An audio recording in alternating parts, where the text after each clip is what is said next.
اعوذ باللہ من الشیطان الرجیم بسم اللہ الرحمن الرحیم۔ آئیے سیشن کا آغاز سب سے پہلے قرآن کریم کی تلاوت کے ساتھ کرتے ہیں۔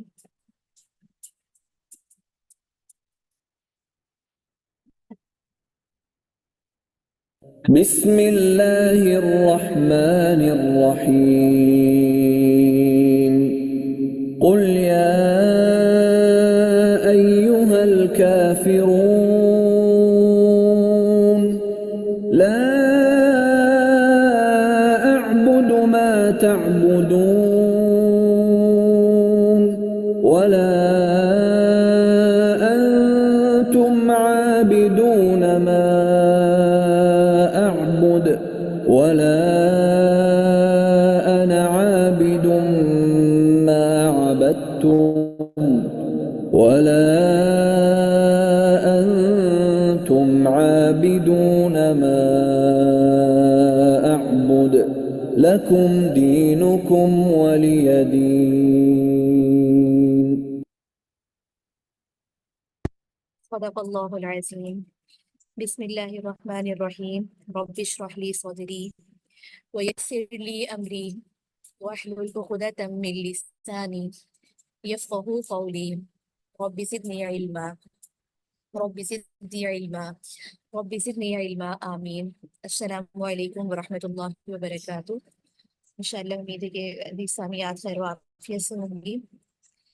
آج انشاءاللہ ہمارا 29واں پارہ ہے، اور 29واں پارے کے اہم نکات سے قبل کل کا جو ہمارا پارہ 28واں پارہ تھا قسم اللہ، اس کے اہم نکات کو دیکھتے ہیں، جہاں پر ہم نے حضرت خولہ رضی اللہ تعالیٰ عنہ کا واقعہ دیکھا اور اس کے توسط سے جو ظہاری کفارے کا حکم تھا اس کو دیکھا، اور ساتھ ہی یہاں پر ہم نے مجلس کے آداب کو سیکھا کہ نبی کریم صلی اللہ علیہ وآلہ وسلم جو ہے ان کی مجلس میں اٹھنے بیٹھنے کا کیا طریقہ کار ہونا چاہیے۔ اس کے ساتھ ہی ہم نے یہ بات بھی دیکھی کہ جو اہل ایمان ہے ان کا حال کیا ہے اور اللہ نے ان کے لیے کس طریقے سے کامیابی فرمائی ہے، اور اسی کے مضامین کے تحت ہم نے بنی نذیر کے واقعے کو دیکھا جو سورۃ الحشر کے تناظر میں تھی، اور یہاں پر ہم نے دیکھا کہ اللہ رب العزت نے کس طریقے سے جو ہے ان کو جو ہے جلا وطن فرمایا، اور مال فی کے جو مصارف ہیں اور اس کے ساتھ ہی جو صحابہ اکرام کا انکسار تھا، بنو قنیقہ کی شکست تھی، اور یہاں پر منافقین کا خاص طور پہ ذکر کیا گیا کہ ان کا جو طرز عمل ہے وہ بالکل شیطان کی طرح ہے۔ اس کے ساتھ ہی ہم نے سورۃ الممتحنہ کے اہم مضامین میں یہ بات دیکھی کہ جو اللہ کے دشمن ہوتے ہیں ان سے دوستی کرنا جائز نہیں ہے، اور کفار سے ترک موالات پر تاکید دیکھی، اور مکہ سے آنے والی خواتین سے متعلق ہم نے یہ بات پڑھی کہ وہ جب آئے تو ان کا امتحان لے کر پڑھے۔ اسی طرح اہل ایمان خواتین کی بیعت کا حکم دیکھا، اور سورۃ الصف کے تناظر میں ہم نے یہ بات دیکھی کہ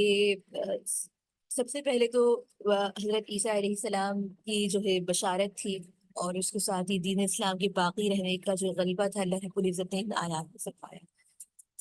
سورۃ الجمعہ کے اہم مضامین میں ہم نے یہ بات دیکھی کہ اللہ رب العزت نے یہودیوں کی مذمت فرمائی کہ کیونکہ وہ کے اوپر تورات نازل ہوئی تھی، آپ صلی اللہ علیہ وآلہ وسلم کی تمام صفات کو بہت اچھے طریقے سے جانتے تھے، لیکن باوجود اس کے اس میں ایمان لے کر نہیں آتے تھے۔ اس کے ساتھ ہی اہل ایمان کو ہدایت دی گئی کہ دنیاوی مصروفیات کی وجہ سے دین پر عمل کرنے میں ان کو رکاوٹ نہیں ہونی چاہیے،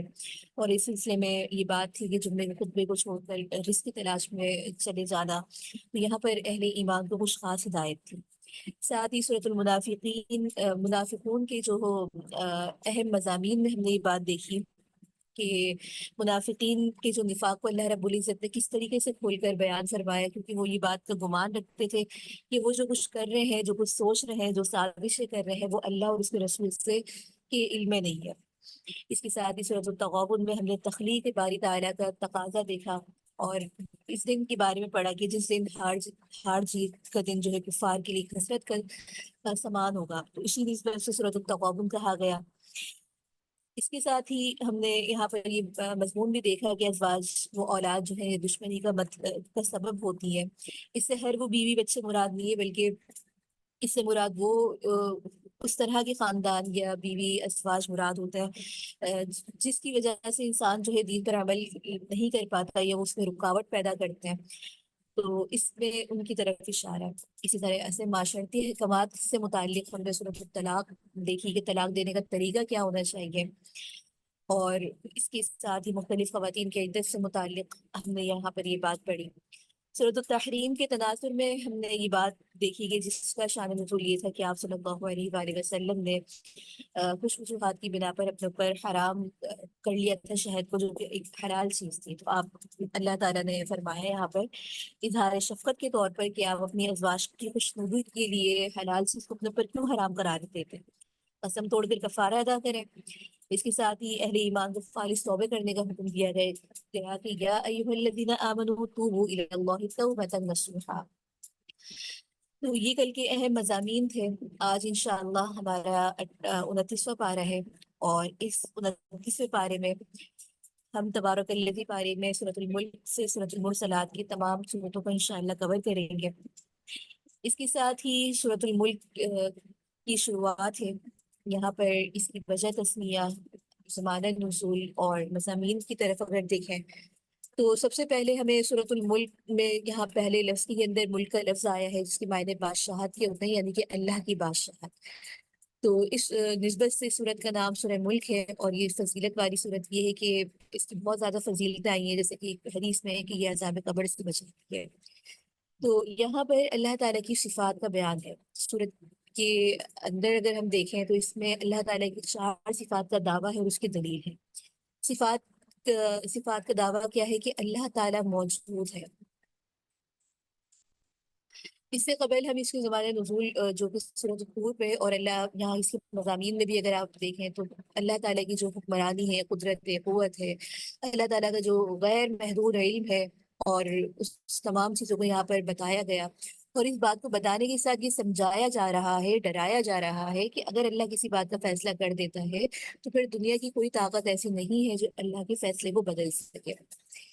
اس کے ساتھ ہی سورت کی ابتدا ہو رہی ہے، پہلا رکوع ہے، اور اس پہلے رکوع کی آیات میں غور و فکر تدبر کریں تو یہاں پر اللہ تعالیٰ کی جو 4 کمال کی صفات ہیں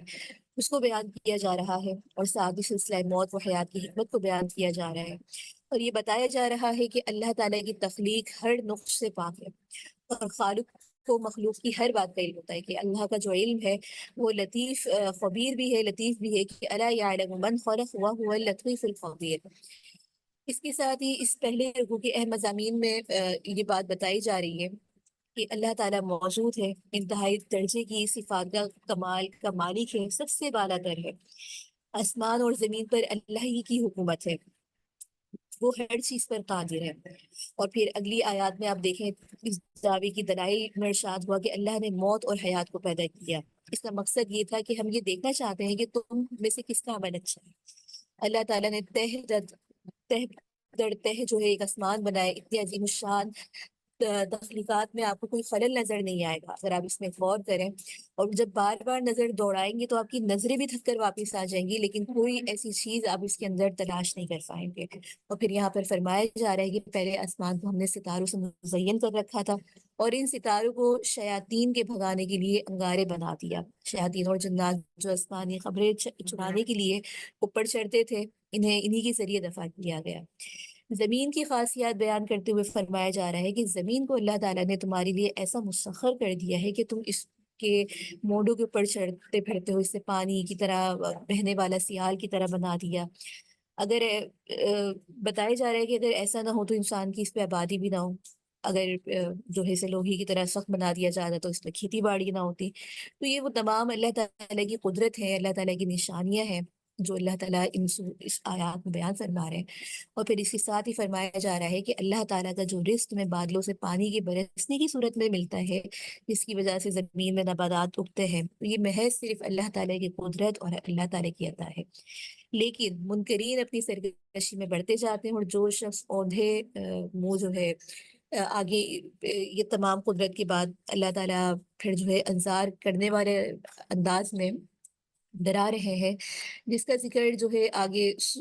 دوسرے رکوع کے اندر ہے، اور یہاں پر بھی جو اللہ تعالیٰ کی زمین کے اندر قدرت کا مظہر ہے اس کو بیان کیا جا رہا ہے۔ اور ان تمام چیزوں کے بعد جو انسان کا مقصد ہے، مقصد حیات ہے، اس کی طرف اشارہ کیا جا رہا ہے، اور پھر یہ بتایا جا رہا ہے کہ قیامت ضرور آ کے رہے گی۔ اس پورے رکوع کے اہم نکات کے بعد اگر ہم اس کی مضامین کو دیکھیں تو یہاں پر یہ بات ہے کہ انسان کی زندگی کی بہت ساری ضروریات کا یہاں پر تذکرہ کر کے انسان کو یہ سمجھانا مقصود ہے کہ انسان ایسے ہی پیدا نہیں ہوا،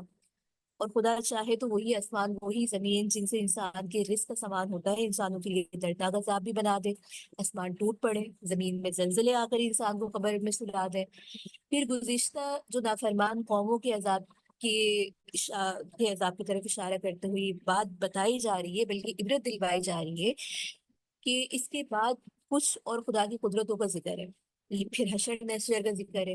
تو یہ بتانا یہ مقصود ہے کہ اللہ رب العزت ایک دن سب کو اکٹھا کرے گا، اور جو لوگ یہ پوچھتے ہیں کہ قیامت کب آئے گی، اس کا جواب دیا جا رہا ہے کہ جو حقیقی علم ہے قیامت کے آنے کا وہ تو صرف اللہ تعالیٰ کے پاس ہے۔ تو یہاں پر جو انسان کی حیات اور موت کا ایک پیدائش کا مقصد ہے، بنیادی مقصد وہ بتایا جا رہا ہے کہ وہ اچھے اعمال کریں۔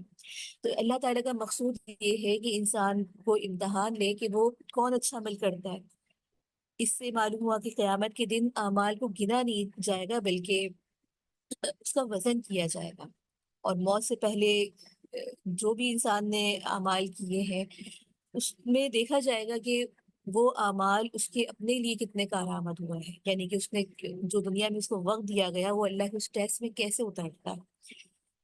اس کے ساتھ ہی یہاں پر ان آیات کے اندر کفار کی حماقت کا بھی ذکر ہے۔ قل أرأيتم إن أهلكني الله ومن معي أو رحمنا فمن يجير الكافرين من عذاب أليم۔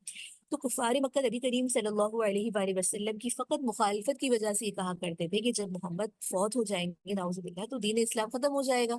وہ نبی پاک کی موت کا انتظار کرتے تھے۔ یہاں انہیں بتایا جا رہا ہے کہ یہ تو تمہاری حماقت ہے، نبی کریم صلی اللہ علیہ وآلہ وسلم اور صحابہ اکرام کو جو اللہ تعالیٰ نے دین عطا فرمایا ہے، تو اللہ تعالیٰ وفات تو سب کو دے گا، لیکن دونوں صورتوں میں فرق یہ ہے کہ تمہیں تمہاری موت سے کوئی نفع نہیں ہوگا اور تمہیں تو ہر حال میں سامنا کرنا پڑے گا۔ اس کے ساتھ ہی آگے سورۃ القلم جو ہے شروع ہو رہی ہے۔ یہاں پر سورہ قلم کی وجہ تسمیہ، زمانہ نزول اور مضامین کی طرف دیکھیں تو یہاں پر سب سے پہلے ہمیں جو بات نظر آتی ہے تو ابتدائی صورت میں نون والقلمی کے نام سے یہ لفظ ماخوذ ہے، اور اللہ تعالیٰ نے اس میں قسم کھائی ہے تو اس نسبت سے یہاں اس کا نام رکھا ہے۔ زمانہ نزول جو ہے نبوت کی ابتدائی زمانہ میں اس کی صورت ہے، اور مضامین میں یہاں پر دیکھیں تو آپ صلی اللہ علیہ وآلہ وسلم کی صداقت اور عظمت کا بیان ہے، آپ کی مخالفت کرنے والوں کے اعتراضات جوابات یہاں پر مذکور ہے اس کی مضامین میں۔ اخلاق اور کردار کے لحاظ سے جو برے اور سست لوگ ہیں ان سے کنارہ کشی کی تعلیم دی گئی ہے، اور ساتھ ہی یہاں پر عبرت حاصل کرنے کے لیے واقعات کا تذکرہ ہے، اور اس بات کا بھی تذکرہ ہے کہ تقوی اور صراط مستقیم پر جو ہے صبر کے ساتھ انسان جو ہے قائم رہے، اللہ کی طرف رجوع کرتا رہے، اور یہاں پر بطور تعلیم کے حضرت یونس علیہ السلام کی قصے کا ذکر ہے، اور جو منکرین حق آپ صلی اللہ علیہ وآلہ وسلم کی تنظیم کرنے والوں کو جو ہے سخت عذاب کی وعید سنائی گئی ہے۔ اس کے ساتھ ہی اس صورت کا پہلا رکوع شروع ہوتا ہے، اور پہلے رکوع کی آیات یہاں پر آپ کے سامنے ہے۔ یہاں پر سب سے پہلے تو یہ بات بتائی جا رہی ہے کہ نبی کریم صلی اللہ علیہ وآلہ وسلم اخلاق کے جو ہے بلند مرتبے پر ہے۔ اس کے ساتھ ہی یہاں پر بتایا جا رہا ہے کہ باطل کے ساتھ کوئی سمجھوتا نہیں ہے، اور باغ والوں کی داستان کو بطور عبرت یہاں پر ذکر کیا گیا۔ اب پوری اس میں دیکھیں تو اس پہلے رکوع میں آپ صلی اللہ علیہ وآلہ وسلم کی یہ شان بتائی گئی ہے، اور پھر آپ صلی اللہ علیہ وآلہ وسلم کے اوپر جو اعتراضات کیے جاتے تھے، چنانچہ کچھ لوگ آپ کو کہتے تھے کہ نعوذ باللہ آپ جو ہے مجنون ہیں، دیوانے ہیں، اور وہی سب سے بڑے دیوانے ہیں جو عقل ہوش رکھتے ہیں لیکن اس کا کلام الہی سے موڑ اپنا منہ موڑتے ہیں۔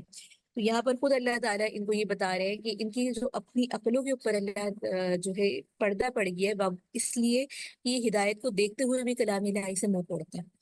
پھر یہاں پر یہ بات پر جو یہ ان کی کچھ عادات اطوار بتائی گئی ہیں، یہ بات پر قسمیں کھانے والے، چغل خوروں، نیکی سے روکنے والے، بد اخلاق، شریر لوگوں سے کنارہ کش رہنے کی تعلیم دی جا رہی ہے،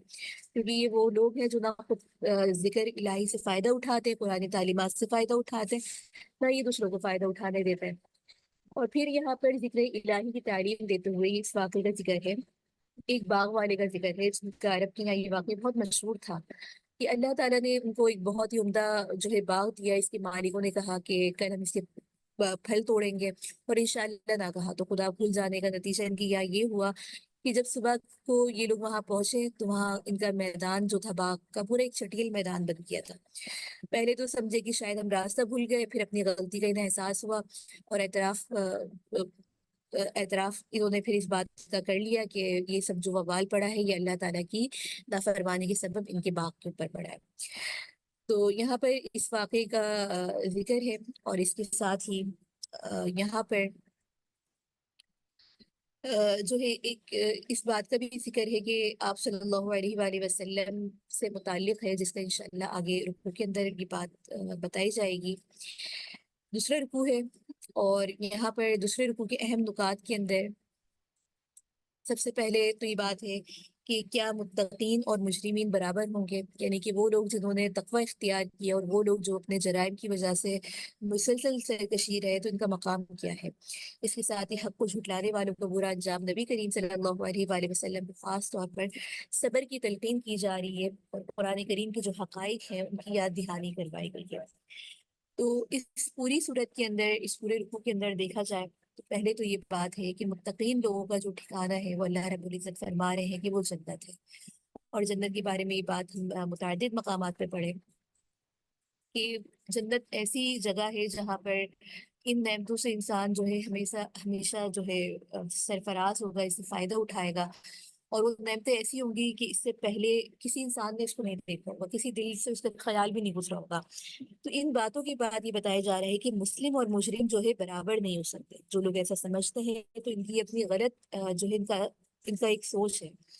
اس کے ساتھ ہی یہاں پر منکرین اور جو تکذیب کرنے والے ہیں ان کو عذاب آخرت سے ڈرایا گیا. ساتھ ہی تبلیغ حق اور دعوت دین کی ہدایت کرتے ہوئے اس راہ میں بتایا جا رہا ہے کہ مشکلات تو آئیں گی لیکن ان پر ثابت قدم رہنے کی تلقین کی جا رہی ہے.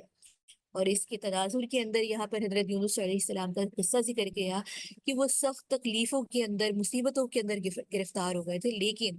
باوجود اس کے کہ انہوں نے اپنے رب کی طرف رجوع کرتے ہوئے گڑ گڑا کر دعا کی اور اللہ تعالیٰ نے پھر ان کے اوپر اپنا رحم نوازا. تو یہاں پر اس واقعے سے یہ تعلیمات ہے کہ انسان جب بھی کسی بڑی سے بڑی مشکل کے اندر بھی جو ہے گھڑ جائے تو اس کو طرز کیا اختیار کرنا چاہیے کہ وہ اللہ کی طرف رجوع کرے. اس کے ساتھ ہی اس آیات میں جو آخری آیت ہے اس سے قبل نبی کریم صلی اللہ علیہ وآلہ وسلم کی حفاظت کا ذکر ہے وَإِن يَكَادُ الَّذِينَ كَفَرُوا لَيُزْلِقُونَكَ بِأَبْصَارِهِمْ لَمَّا سَمِعُوا الذِّكْرَ وَيَقُولُونَ إِنَّهُ لَمَجْنُونٌ. تو اللہ تعالیٰ فرماتے ہیں کہ ان کافروں کو جب نصیحت کی جا رہی ہوتی ہے تو یہ نبی کریم صلی اللہ علیہ وآلہ وسلم کو ایسے گور گر دیکھتے ہیں جیسے اپنی آنکھیں جو ہے بالکل پھاڑ دیں گے, پھسلا دیں گے, راہ حق سے ہٹا دیں گے. تو اس کا ایک مطلب یہ ہے کہ مکہ میں ایک شخص تھا تو اس کی نظر بد لگتی تھی. اہل مکہ نے کہا کہ محمد صلی اللہ علیہ وآلہ وسلم کو نظر لگاؤ, تو اللہ تعالیٰ نے اپنے محبوب کی اس سے حفاظت فرمائی. تو یہاں پر یہ بات بھی ہے کچھ روایات میں کہ اگر کسی کو نظر لگ جائے تو یہ آیات دم کر لی جائے تو انشاءاللہ نظر کا اثر بھی اس سے ختم ہو جائے گا. تو یہ قرآن کریم کی تمام باتیں بتانے کے بعد جو قرآن کریم کی حقائق ہیں ان کی طرف انسان کی توجہ دلوائی جا رہی ہے.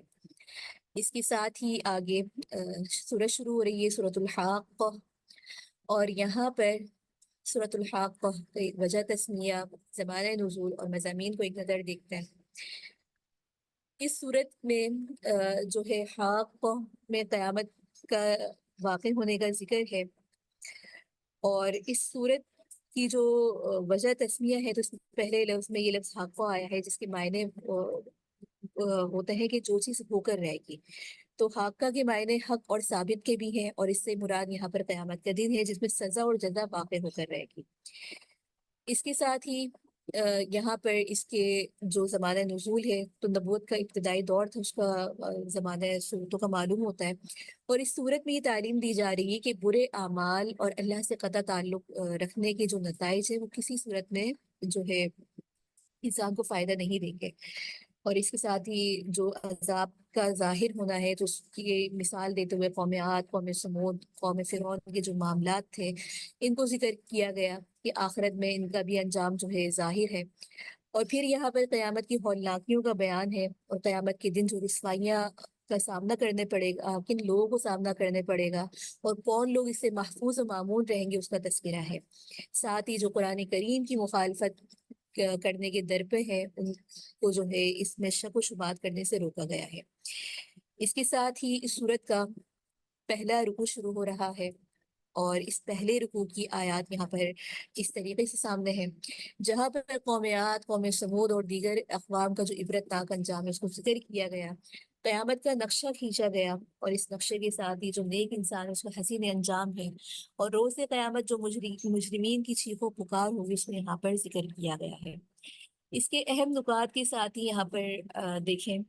تو یہاں پر سب سے پہلے جو سورت کے شروع میں قیامت کے قائم ہونے کو بیان کیا جا رہا ہے کہ وہ ہو کر رہے گی،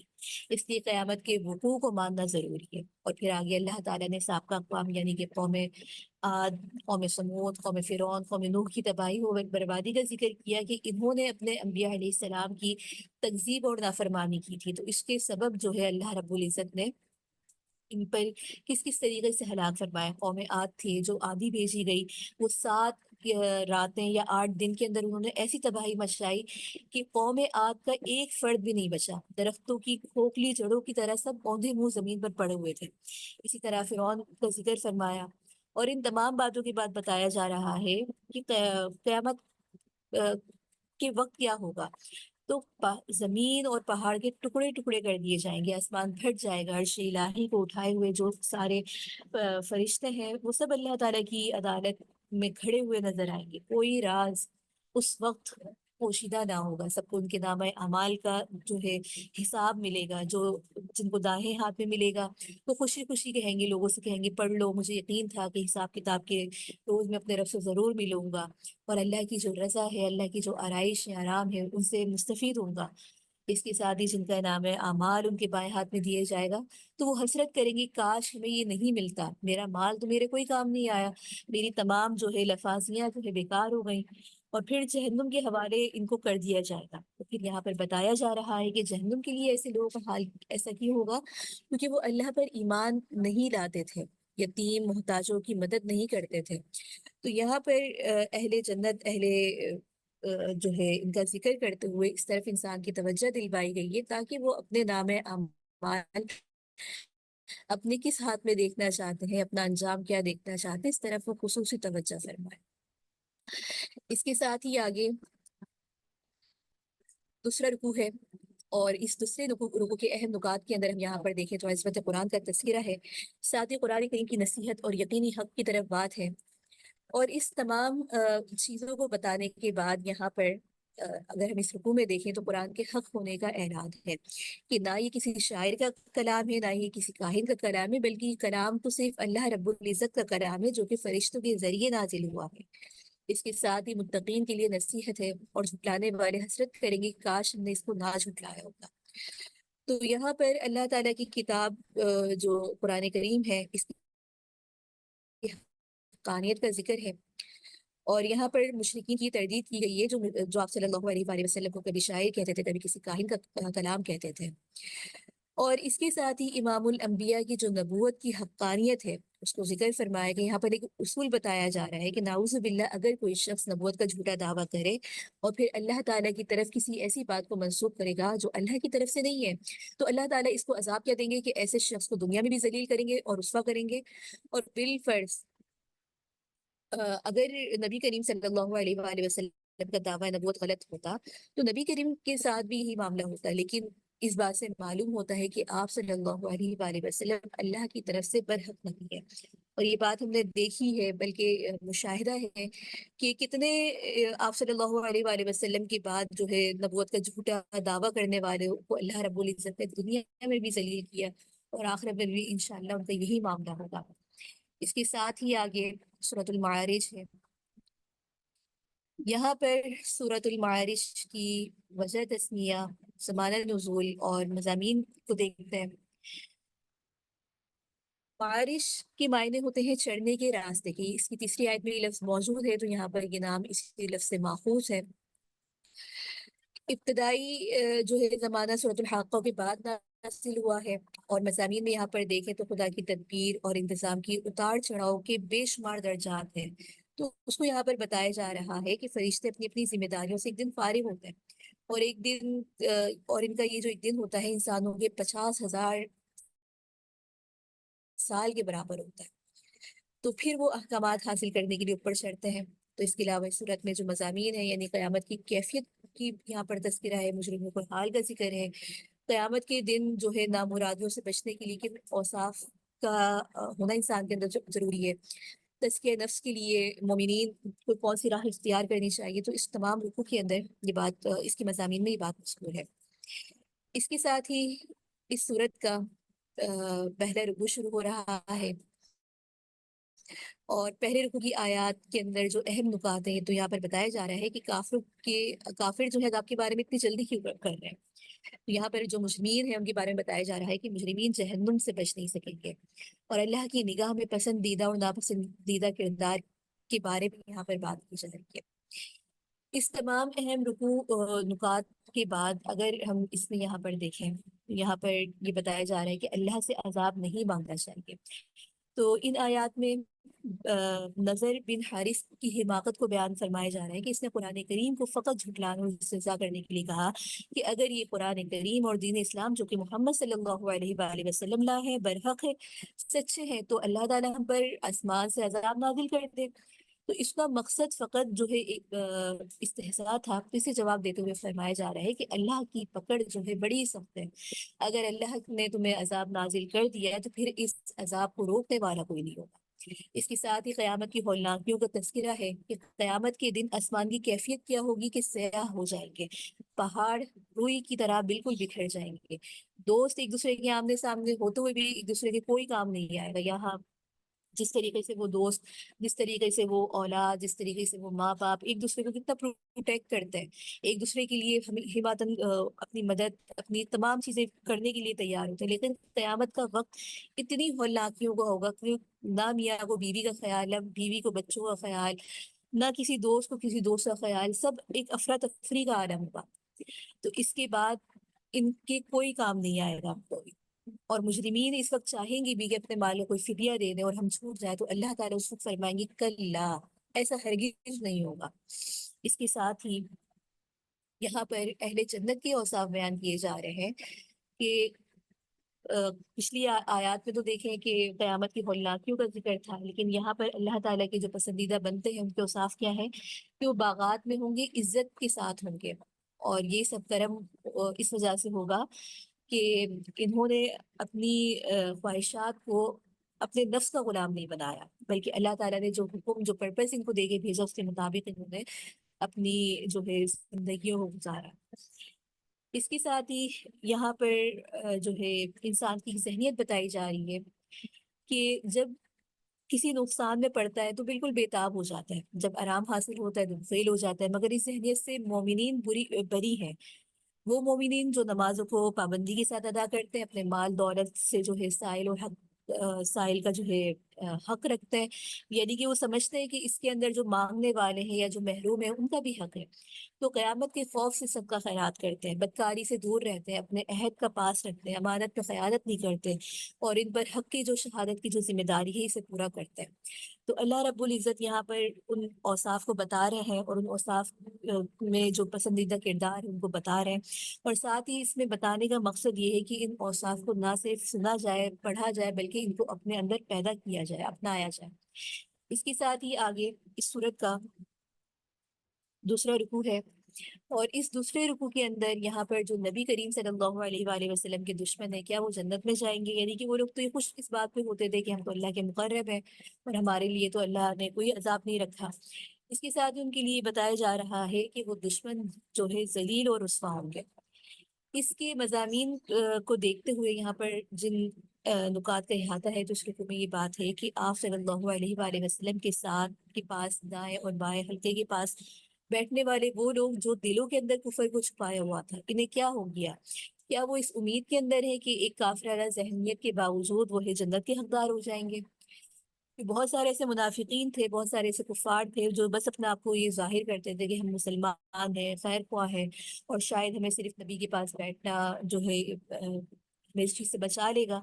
لیکن یہاں پر یہ بتایا جا رہا ہے کہ ایسی کافرانہ سوچ اور ایسی حرکات اور سکنات والے جنت کے حقدار کیسے ہو سکتا ہے؟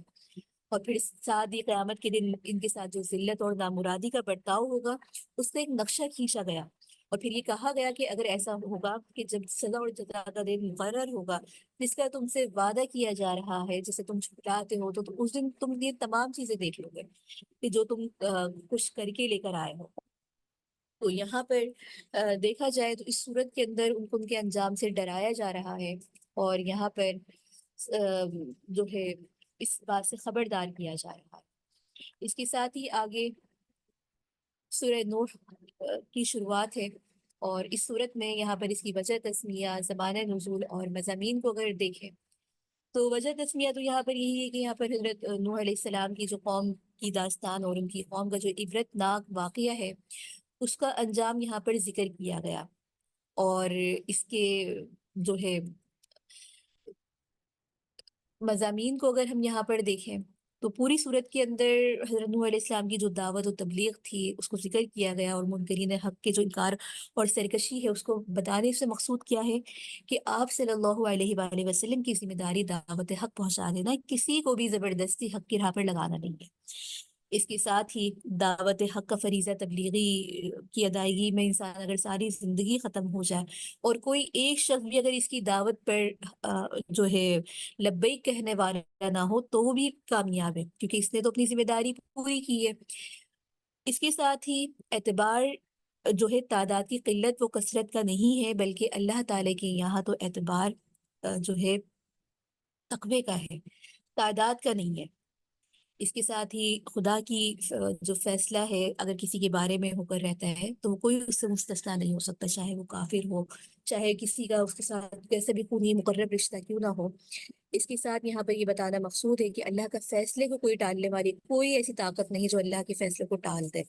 اس کے ساتھ یہاں پر بتایا جا رہا ہے اس کے مضامین میں کہ مومنین متقین پر آزمائشیں تو آئیں گی اور ان پر وہ پورا اتریں گے اپنے صبر اور استقامت کے ساتھ، تو اللہ تعالیٰ ان کو اپنے عذاب سے محفوظ رکھے گا۔ اس کے ساتھ ہی یہاں پر جو اہم نکات ہمیں ملتی ہے کہ داعی حق انسان کی فلاح کے لیے، ہمدردی کے لیے ہر وقت جو ہے کوشش میں لگا رہتا ہے۔ اگر کسی کے لیے بد دعا کرتا بھی ہے تو پھر اپنی تمام اتمام حجت کے بعد کسی انتقامی جذبے سے نہیں کرتا، بلکہ اس کے اندر یہ بات اس لیے کرتا ہے کہ دوسرے لوگ اس کے جو ہے شر سے محفوظ و معمول رہے۔ جس طریقے سے دیگر انبیاء علیہ السلام کے بارے میں بھی ہم نے بات پڑھی کہ اپنی قوم کو مسلسل دعوت تبلیغ کرتے رہتے تھے، لیکن جب تمام حربوں کے بعد، تمام چیزوں کے بعد بھی وہ دعوت کو قبول نہیں کرتے تھے، پھر دوسرے لوگوں کو بھی اس شر میں مبتلا کرتے تھے، تو پھر بہت ہی مجبور ہو کر بعض انبیاء علیہ السلام نے اپنی قوم کے لیے ان سے پناہ مانگی، ان کے ظلم سے نجات مانگی، ان کو جو ہے ان کے لیے ان کے حق میں بد دعا فرمائی۔ اس کے ساتھ ہی اس صورت کا پہلا رکوع شروع ہو رہا ہے، اور اس پہلے رکوع کی جو آیات ہیں اس کے تحت یہاں پر حضرت نوح علیہ السلام کی اجمالی دعوت کا تذکرہ ہے، اور اس کے بالمقابل جو مخالفین کا رد عمل تھا اس کا ذکر ہے، اور اللہ تعالیٰ کی آیات کے ذریعے تذکیر کا ذکر ہے۔ تو اس تمام مضامین میں اگر دیکھا جائے تو حضرت نوح علیہ السلام کی تبلیغ حق اور منکرین کا جو انکار اور سرکشی تھا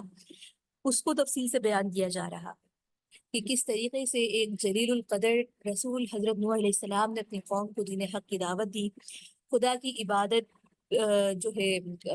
کے احکامات پر ان کی عبادت کرنے کے احکامات دیتے رہے، لیکن قوم نے کیا کیا کہ اپنے کاموں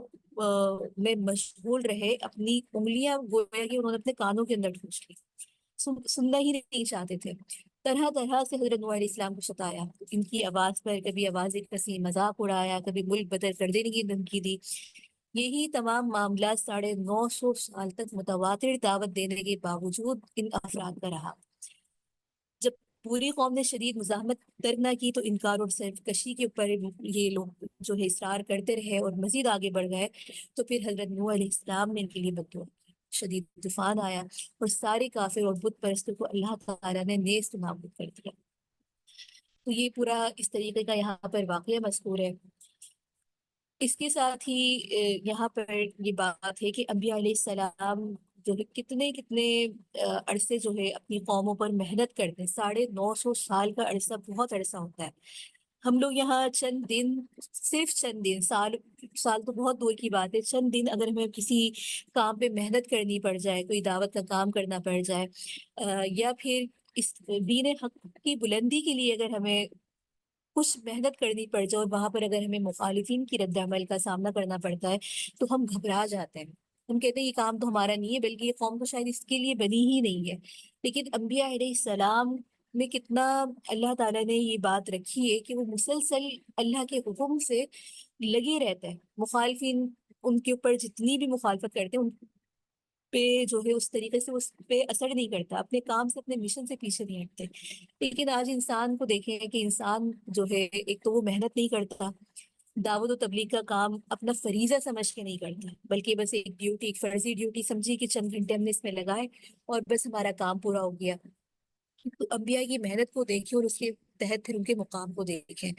تو یہاں پر پھر اسی واقعے کو اس آگے رکوع میں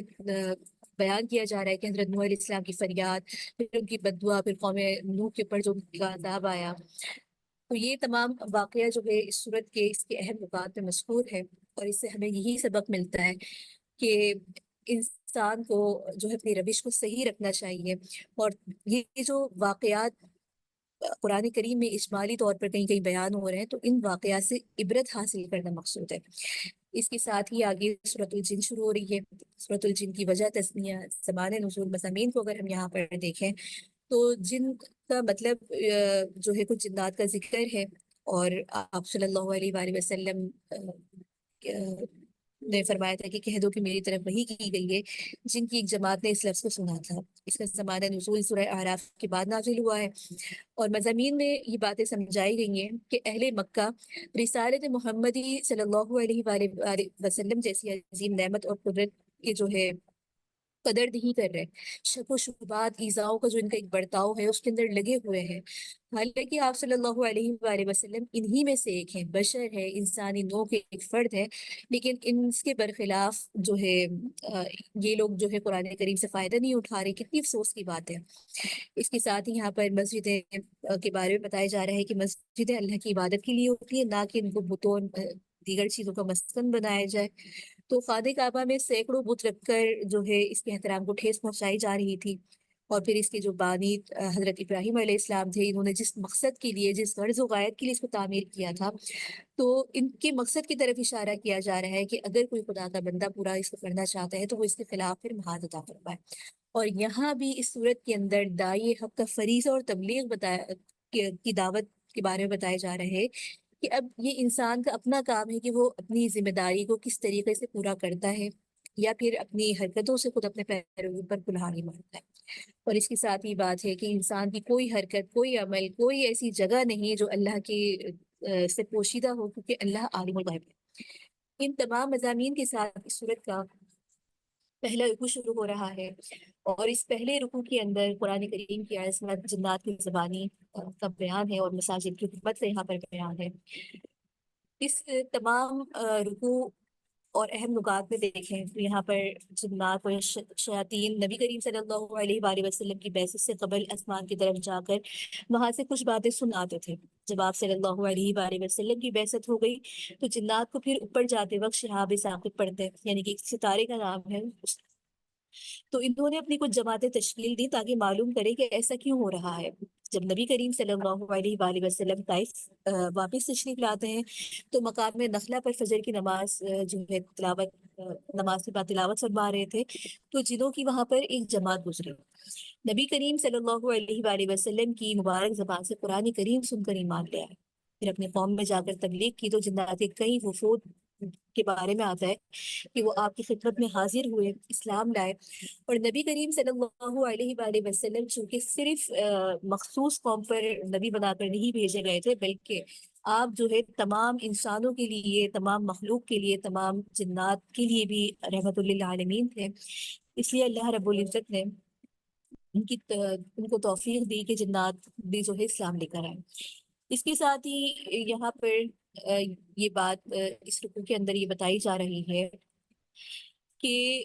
انسان کو جو ہے دعوت و تبلیغ کا جو کام ہے وہ انسان کو کرتے رہنا چاہیے، اور یہاں پر جو مساجد کی حرمت ہے اس کو بیان کیا جا رہا ہے، اور اس کی وجہ ان کے جو سابقہ آباء و اجداد تھے ان کی طرف اشارہ کیا گیا کہ حضرت ابراہیم علیہ السلام نے یہ جو کعبے کی تعمیر کی تھی، تو یہاں پر اس کا مقصد کیا تھا؟ تو مساجد میں غیر اللہ کی پکار کی ممانعت فرمائی گئی ہے۔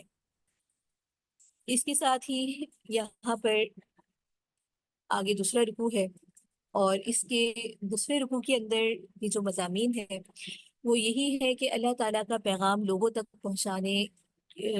کا ایک ذریعہ بتایا جا رہا ہے، ذمہ داری بتائی جا رہی ہے، اور یہاں یہ بھی بتایا جا رہا ہے کہ رسولوں کا جو ہے غیب کا کچھ علم دیا جاتا ہے، یعنی کہ فقط اللہ تعالیٰ اتنا علم دیتے ہیں جتنا اللہ تعالیٰ دینا چاہتے ہیں، مکمل جو کلی علم ہے وہ صرف اللہ تعالیٰ کے پاس ہی ہے۔ اس کے ساتھ ہی یہاں پر جو عالم الغیب ہونا یہ اللہ تعالیٰ کی صفت ہے، کیونکہ قیامت کا تذکرہ ہے، اور فرمائے کہ جس چیز کا تم وعدہ کیا جا رہا ہے، یعنی کہ قیامت کا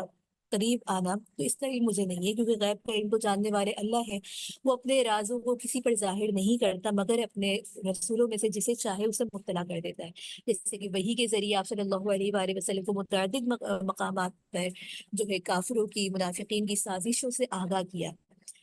اور پھر آگے اس کے پیچھے محافظ بھیج دیتے ہیں اللہ تعالیٰ، کہ اللہ تعالیٰ اپنے پیغام کو کس طریقے سے اس کی حفاظت فرماتے ہیں۔ تو اس تمام چیزوں کا یہاں پر اس طریقے سے ذکر کیا گیا،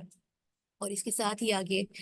اگر ہم دیکھیں سورۃ المزمل ہے، اور یہاں پر اس کی وجہ تسمیہ، زمان نزول اور مضامین کا ذکر ہے۔ اس سورت کے اندر اگر ہم جو ہے مزمل کا مطلب دیکھتے ہیں تو اس کی وجہ تسمیہ یہ ہے کہ یہاں پر یا ایھا المزمل سے خطاب ہے، اور مزمل عربی لغت کے اندر دیکھا جائے تو اس شخص کے بارے میں کہا جاتا ہے جو بڑے کشیدہ کپڑے مثلا چادر، کمبل وغیرہ کو اپنے اوپر لپیٹ لیتے ہیں۔ تو آپ صلی اللہ علیہ وآلہ وسلم کا معمول تھا کہ نماز تہجد اور قرآن کریم کی تلاوت کے لیے جتنا وقت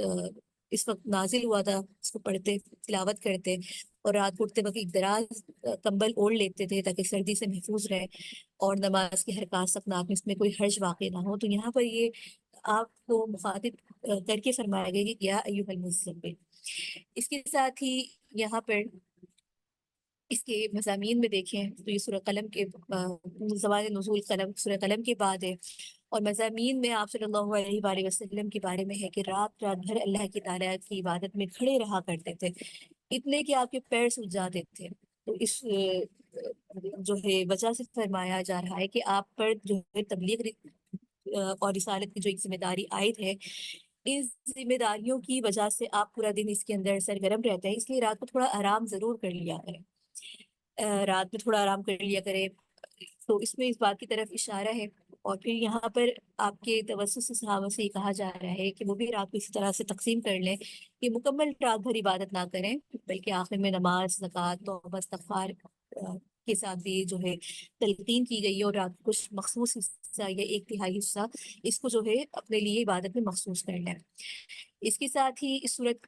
کے مضامین کی طرف آئیں تو یہاں پر اس کے اہم نکات میں قیام اللیل کا ایک طرح حکم دیا جا رہا ہے، اور تزکیہ نفس کے لیے ہدایت ہے۔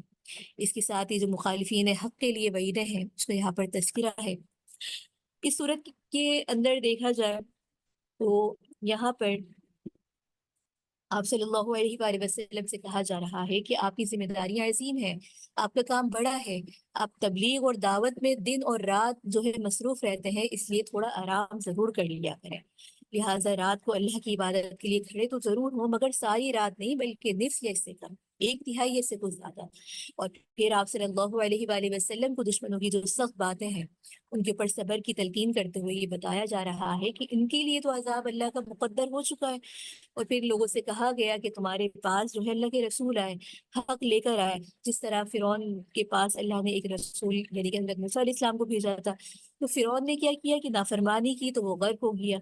مقصد یہ ہے کہ جو لوگ فرعون کے نقش قدم پر چل کر اپنے نبی کی مخالفت کریں گے، عداوت کریں گے، تو ان کا حشر بھی روز قیامت فرعون جیسا ہی ہوگا۔ اس کے ساتھ ہی آگے صورت کے اندر اس کا دوسرا رکوع ہے، تو یہاں پر اس کے رکوع کے اندر قیام اللیل کے حکم میں تخفیف کا ذکر ہے، اور اس کے ساتھ ہی یہاں پر اس رکوع میں صحابہ سے کہا جا رہا ہے کہ جو راتوں کو آپ صلی اللہ علیہ وآلہ وسلم کے ساتھ عبادت کیا کرتے تھے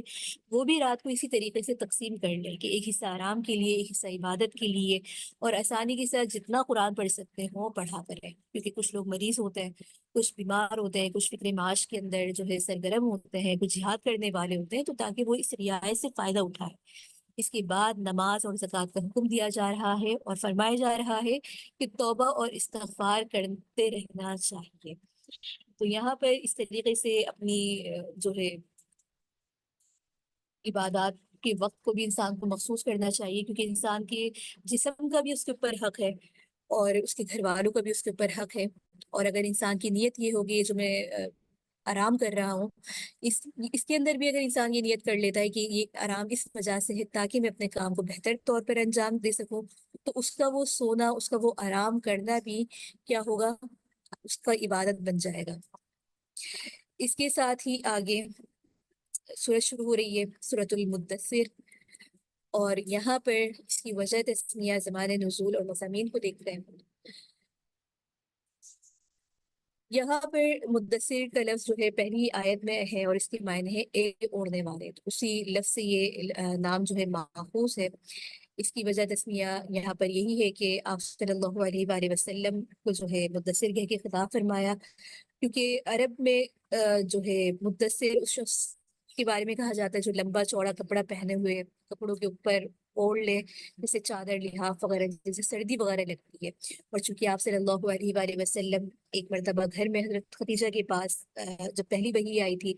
تو فرمایا تھا کہ مجھے کپڑا لپیٹ کر اڑا دو، آپ کپڑا اڑا دو، تو اسی نسبت سے یہاں پر آپ کو مخاطب فرمایا گیا۔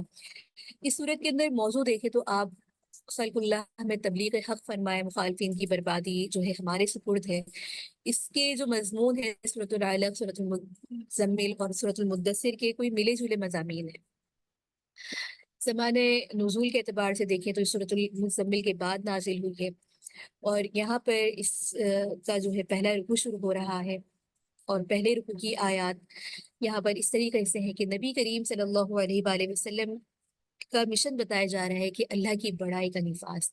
اور ساتھ ہی ولید بن مغیرہ کی مذمت بیان کی گئی ہے، اور جہنم کی جو ہولناکیاں ہیں اس کا تذکرہ ہے، اور یہ بتایا جا رہا ہے کہ جہنم پر جو ہے 19 فرشتے مامور ہیں۔ اس کے ساتھ ہی یہاں پر جو ہے اس رکوع کے اندر رئیس آپ صلی اللہ علیہ وآلہ وسلم بتائے جا رہے ہیں۔ محبت کا اظہار کے ساتھ فرمایا جا رہا ہے کہ ایک چادر میں لپٹنے والے اٹھیے اور لوگوں کو ڈرائیں، اپنے پروردگار کی تکبیر کہیں، اپنے کپڑوں کو پاک رکھیں، گندگی سے کنارہ کیجیے۔ نبی کریم صلی اللہ علیہ وآلہ وسلم کی دو مشہور جو ہے وصف، یعنی کہ نذیر اور بشیر ہے، یہاں صرف نذیر کا ذکر کیا۔ اس کی وجہ یہ ہے کہ یہ بالکل ابتدائی زمانہ تھا، مسلمانوں کی تعداد بھی کم تھی جبکہ کفار کے مقابلے میں زیادہ تھے، تو اس لیے یہاں پر نذیر کا ذکر کیا گیا۔ اور یہاں گندگی سے جو مراد ہے یعنی کہ بتوں کی گندگی سے اپنے آپ کو بچنا، اور یہاں پر جو ہے کفار کی آزمائش کا بھی ذکر ہے، اور اس کے ساتھ ہی جو خطاب ہے، یعنی کہ یہاں پر ولید بن مغیرہ کا خاص طور پہ ذکر ہے، اور اس کی دنیاوی حیثیت میں کے بارے میں کہ اللہ تعالیٰ نے اس کو بہت ہی مال و دولت کی فراوانی عطا فرمائی تھی۔ مکے سے طائف تک اس کے باغات پھیلے ہوئے تھے، 1 کروڑ سے زیادہ درہم سالانہ اس کی آمدنی تھی، کثیر الاولاد تھی، سیاسی قوت اس کو حاصل تھی، لیکن اس نے حرص اور ناشکری کے اندر جو ہے بالکل اول درجے پہ تھا۔ اس نے وحی کی مخالفت میں آپ صلی اللہ علیہ وآلہ وسلم کو جادوگر کہا، قرآن کو جادو کہا، تو اللہ تعالیٰ نے اس پر ایسی لعنت برسائی کہ دیکھتے ہی دیکھتے اس کو جتنی بھی اللہ نے نعمتیں دی تھی وہ سب سے محروم ہو گیا، تنگ دست ہو کر مرا، آخرت میں بھی اس کے لیے بربادی، اور دوزخ اس کا مقدر ہوئی جس پر، اور دوزخ کے بارے میں یہاں پر بتایا جا رہا ہے کہ دوزخ ایسی جس پر 19 جو ہے فرشتے جو ہے مقدر ہے۔ یہاں پر تعداد بتانے کا مقصد یہ ہے کہ کفار کا امتحان ہے، کیونکہ وہ اس بات کا مذاق اڑاتے تھے کہ جب ان کے سامنے قیامت کے کفار جہنم کی بات ہوتی تو ماننے کے بجائے کہتے کہ ان سے تو ہم نمٹ لیں گے، یعنی کہ 17 سے تو ہم نمٹ لیں گے، باقی سے تم نمٹ لینا۔ تو ان کو یہ جواب دیا جا رہا ہے کہ تم جو ہے ان کا مقابلہ نہیں کر سکتے، یہاں پر جو جہنم کی کھیت ہے، اس کی ہیبت ہے، اس کو ذکر فرمانے کا مقصد ہے۔ اس کے ساتھ ہی یہاں پر اس کے دوسرے رکوع کے اندر دیکھیں تو بتایا جا رہا ہے کہ جہنم بہت ہی بڑی چیز ہے، بہت ہی بڑی چیز بھی اور بہت ہی بری چیز بھی ہے، اور جہنم میں لے کر جانے والے جرائم کا ذکر ہے، اور حق سے اعراض کا جو سبب ہے انکار آخرت، اس کو ذکر کرتے ہوئے قرآن کی حقائق کی یاد دہانی کروائی جا رہی ہے۔ تو اس پورے رکوع میں اس کے اگر ہم اہم نکات کو یہاں پر دیکھیں تو دوزخ کی جو ہولناکیاں ہیں ان کا تذکرہ ہے، اور اس کے ساتھ یہاں پر یہ بتایا جا رہا ہے کہ جن کو ان کے نام اعمال دائیں ہاتھ میں ملیں گے وہ خوش و خرم ہوں گے، جن کو بائیں ہاتھ میں ملیں گے وہ پھر جو ہے ان کا معاملہ اس طریقے سے ہی ہوگا۔ دوزخ ان سے پوچھے گی کہ تمہیں کون سی چیز تھی جو تمہیں جو ہے یہاں لے کر گئی، تو فرماتے ہیں کہ ہم نمازی نہیں تھے، ہم مساکین فقراء کی دستگیری نہیں کرتے تھے، شرارت پسندوں کے ساتھ دین کے خلاف منصوبے بناتے رہتے تھے، قیامت کے دن کو جھٹلاتے تھے۔ تو یہ سب ان کی اس محرومی کی وجہ سے ہوا، اور یہاں پر اس کے ساتھ ہی قرآن کی حقانیت کو بتایا جا رہا ہے کہ وما یشاءون الا ان یشاء اللہ واہل التقوی واہل المغفرہ۔ اس کے ساتھ ہی سورۃ القیامہ کی شروعات ہے، اور یہاں پر قیامت کے واقع ہونے کا تذکرہ ہے، اس کی وجہ تسمیہ ہے۔ زمانۂ نزول اور مضامین کو اگر ہم یہاں پر دیکھیں تو اس صورت کے اندر جو ہے پوری صورت جو ہے مضامین میں قیامت کے مختلف دلائل ہیں، اور مختلف دلائل کے ساتھ جو ہے انکار کرنے والوں کے واقعات کا تذکرہ ہے۔ اس کے پہلے رکوع کو اگر ہم یہاں پر دیکھیں تو پہلے رکوع کے اہم نکات کے اندر جو انکار آخرت کی زوردار نفی کی گئی ہے، قیامت کی ہولناکیوں کا ذکر ہے، اور ساتھ ہی نبی کریم صلی اللہ علیہ وآلہ وسلم کی جو قرآن سے محبت تھی اس کو ذکر کرتے ہوئے یہاں پر یہ بتایا جا رہا ہے کہ انسان یہ گمان کرتا ہے کہ اس کی ہڈیاں جب بکھر جائیں گی تو جوڑی نہیں جا سکتی، حالانکہ اللہ تو اس پر قادر ہے، وہ سب کو جوڑ کر پھر انسان کو جیتا جاگتا کھڑا کر دے۔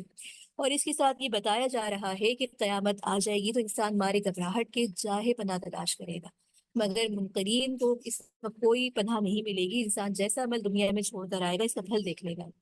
اور پھر یہاں پر یہ بتایا جا رہا ہے کہ خود انسان کا جو ضمیر ہے، اس کی دل اس کی بات کی شہادت دیتا ہے کہ قیامت تو واقع ہونی ہے، کیونکہ انسان کا ضمیر بہرحال یہ سوچتا ہے کہ کیا ہم جانوروں کی طرح ایسے پیدا ہو گئے غیر ذمہ داری کے طور پر، بس اللہ نے سوچا اور ہم پیدا ہو گئے اور یہی مر جائیں گے۔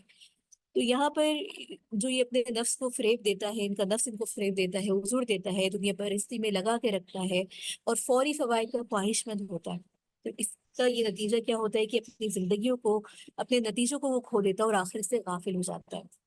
اس کے ساتھ ہی آگے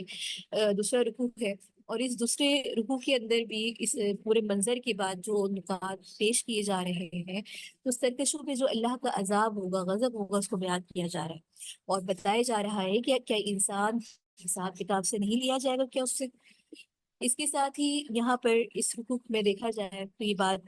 کھول کر بتا دی گئی ہے کہ جو انسان کے ضمیر کو کھٹکتی ہے کہ انسان جو ہے بیکار پیدا نہیں ہوا،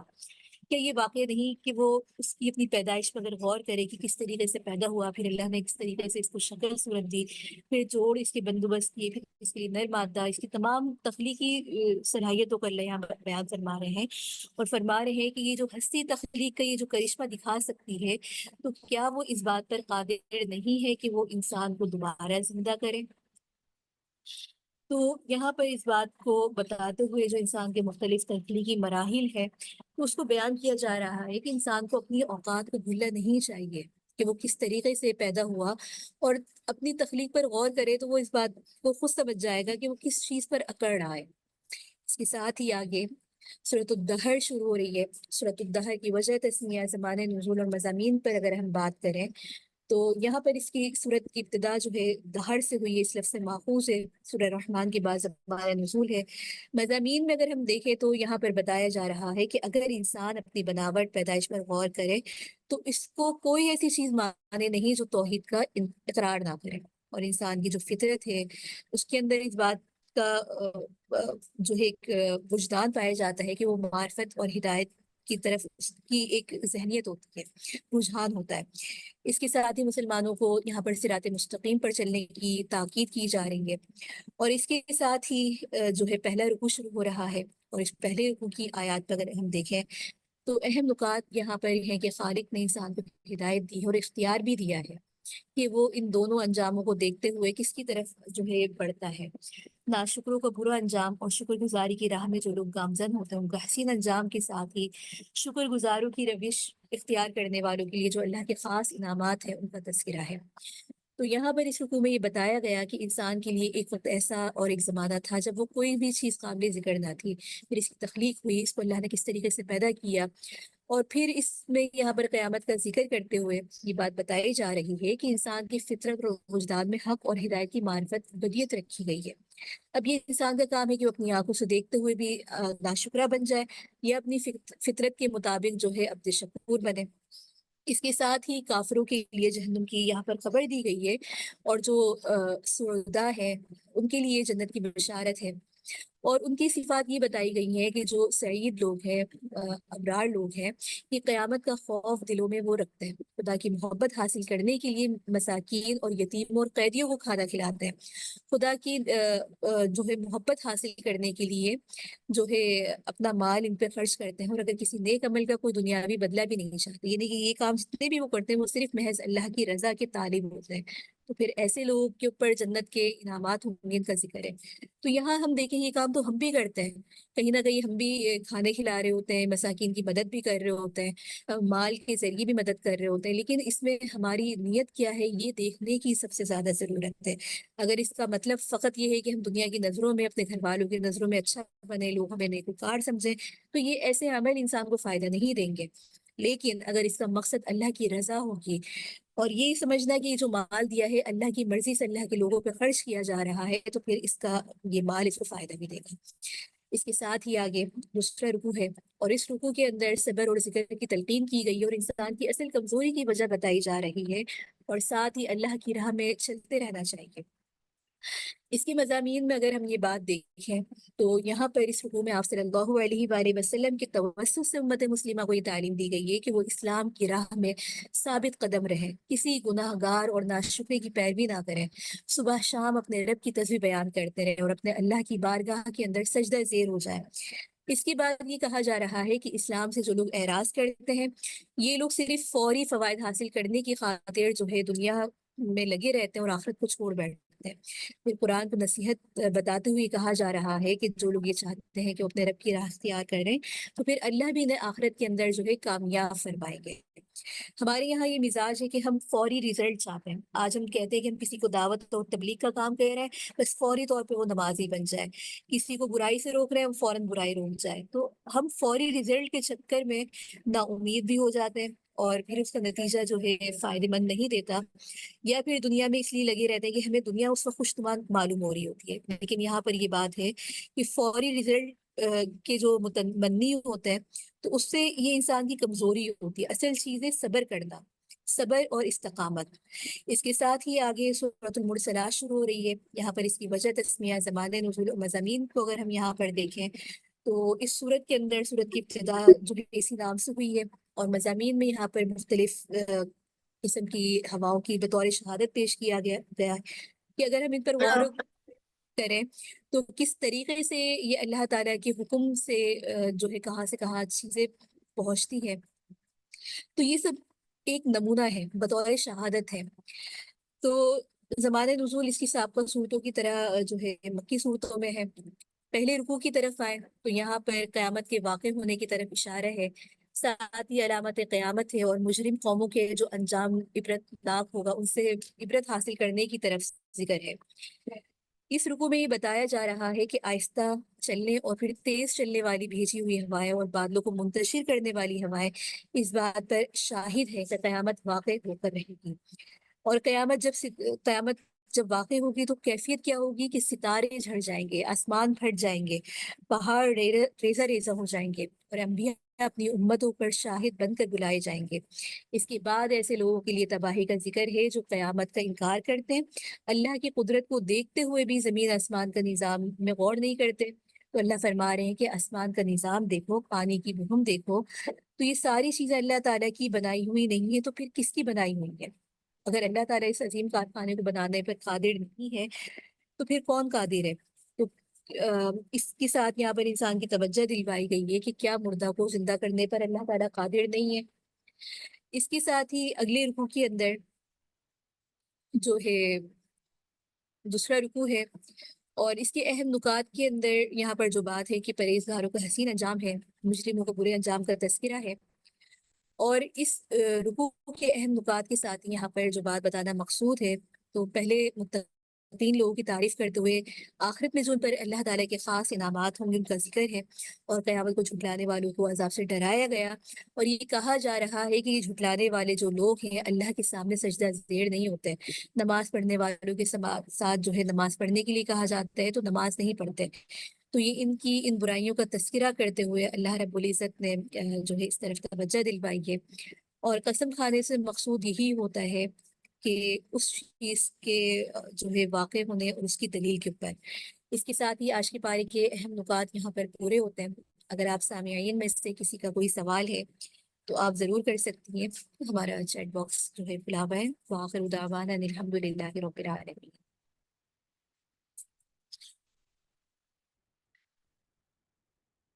چلیے انشاءاللہ ہمارا جو ہے درس قرآن، یہ جو دورہ قرآن کی کاوش، ایک چھوٹی سی کوشش تھی قرآن سے تعلق، وہ انشاءاللہ کل ہمارا مکمل ہوگا، اور اس کے لیے آپ سب جو ہے اپنی شرکت بھی یقینی بنائیے، اور الحمدللہ اس کی تمام ریکارڈنگ جو ہے موجود ہے، آپ اس پیغام کو جو ہے اپنے فیملی فرینڈز، اپنے خاندان کے دیگر لوگوں کے ساتھ، خواتین کے ساتھ آپ اس کو شیئر کر سکتی ہیں۔ اس کے ساتھ ہی انشاءاللہ کل جو ہے ہم آخری پارے میں کے ساتھ ہی مختصر سی دعا کر لیں گے، اور یہاں تک اگر آپ کو کوئی سوال نہیں ہے تو پھر ہم اس نشست کو برخاست کر دیتے ہیں، اور انشاءاللہ کل آخری پارے کے درس کے ساتھ حاضر ہوں گے۔ اپنی خاص دعاؤں میں ہمیں ضرور یاد رکھیں، دی ریوائول کی پوری ٹیم کو اور تمام امت مسلمہ کا نام لے کر، اور خاص طور پہ اہل غزہ کے لیے خاص دعاؤں میں اپنا حصہ جو ہے شامل رکھیں۔ وآخر دعوانا ان الحمد للہ رب العالمین۔ سبحانك اللهم وبحمدك نشهد ان لا اله الا انت نستغفرك واتوب اليك آمين۔ السلام علیکم ورحمۃ اللہ وبرکاتہ۔